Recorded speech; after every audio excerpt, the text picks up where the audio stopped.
Oi, tudo bom? Mais uma vez nós vamos continuar, mais um tópico aqui do livro de João, quarto tópico, que tem como título João Batista torna a repetir o seu testemunho. Para você que está chegando agora, que Deus abençoe. Para você que já está há um tempinho comigo, que Deus abençoe você, sua vida, sua casa, seus negócios, tudo que pertence a você, que o Espírito Santo te conduza. Mas a gente viu desde o início desse capítulo, primeiro tópico, assim que começa, em primeiro tópico fala sobre a encarnação do Verbo, que é Jesus, que é o início de todas as coisas. Começa João, o apóstolo João, falando sobre o testemunho de João Batista. No terceiro tópico vai falar sobre João Batista repete seu testemunho, e aqui vai falar sobre ele tornando a repetir o seu testemunho. Lembrando que a primeira vez que ele vai falar sobre o testemunho, ele está dando uma resposta para os sacerdotes e levitas, enviado de Jerusalém para perguntar a ele quem era ele. Se ele era o Messias, ou se ele era Elias, ou se ele era algum dos profetas. E ele disse que ele não é nenhum dos profetas e nem era o Messias, mas ele era simplesmente o quê? A voz do que clama no deserto. Ainda diz mais, endireitai os vossos caminhos, Então ele já encerra dizendo: eu não sou nada que vocês estão pensando que eu sou totalmente diferente. Vocês estão pensando em uma linha de raciocínio, eu sou completamente diferente. Não sou Messias, não sou digno nem dele, e não sou nenhum dos profetas a qual vocês estão pensando. Não sou Elias, E aqui, dias de lutas e dias de vitória, Versículo 29. No dia seguinte, viu João a Jesus, que vinha para ele, e diz: eis o Cordeiro de Deus que tira o pecado do mundo. Então, João Batista, novamente, como o dia anterior, ele estava, ainda em Betânia, no rio, na beira do Rio Jordão, fazendo aquilo que ele sempre estava fazendo, que era batizando e pregando, quando a sua maior obra, o motivo da sua obra apareceu, apresentou-se. Até então, no versículo 26, ele vai dizer o quê? Eu batizo com água, mas no meio de vós está quem vós não conheceis, que era Jesus. Jesus já estava presente, porém Jesus ainda não tinha sido revelado e eles ainda não conheciam Jesus. Mas agora Jesus vai chegar, Jesus vai ter com ele. E ele diz assim: eis o Cordeiro que tira o pecado do mundo, se referindo a Jesus. Assim que ele bate o olho em Jesus, ele diz: olha aí o motivo. Olha aí o porquê de tanta luta, olha aí o motivo de tanta pregação, olha o motivo da minha persistência, da minha insistência chegando agora. É por causa dele. Ele tirou o foco nele, como até havia falado que João Batista, ele conhecia o lugar dele na missão, ele conhecia o objetivo dele e de forma nenhuma intencional ele tentou usurpar aquilo que não era dele. Ele simplesmente dizia: eu não sou digno dele. Ele queria dizer: eu estou aqui para apresentar ele, mas eu não sou ele, sou só uma representação dele. Quando ele viu Jesus, ele tirou o foco dele, das pessoas olhando para ele, e disse: olha aí ele, olha o Cordeiro que tira o pecado do mundo. Lembrando que no Antigo Aliança, eu vou estar colocando aqui na descrição, quando alguém pecava, em algum período do ano, as pessoas iam até o templo para pagar os seus pecados, mas na verdade não apagava pecado. Eles degolavam o animal, espiavam o sangue sobre o altar, mas o pecado não era totalmente apagado. Não era literalmente tirado deles, era como se fosse uma cobertura, era como se estivesse escondendo aquele pecado. Diferente com Jesus. Jesus, ele era o Cordeiro que tirava o pecado, que apaga, que elimina de uma vez por toda o pecado na vida do homem, quando o homem esse se entrega a Jesus, Então ele disse assim: eis o Cordeiro de Deus que tira o pecado do mundo. Versículo 30.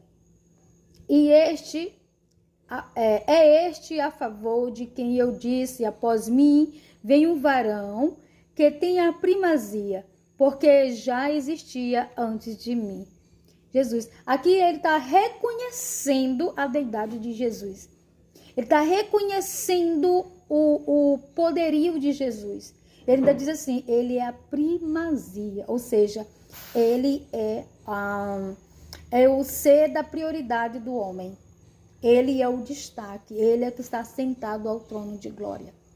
Então ele começa a dizer, João Batista, ele anuncia, ele começa a honrar Jesus, ele começa a colocar as pessoas a olhar Jesus como seu mentor, como a partir daquele momento agora, ele seria o que iria guiar, queria ser o mentor de toda Israel. Lembrando que assim que Jesus começa o seu ministério, encerra o de João Batista. João Batista dizia assim, preparai porque está chegando o reino de Deus. E as primeiras palavras de Jesus é, o reino de Deus já chegou entre vós. Então você vê que assim que Jesus começa o ministério, João Batista encerra o dele. Aí todos nós conhecemos a história, João Batista foi preso, né? E foi condenado, né, a ser decapitado.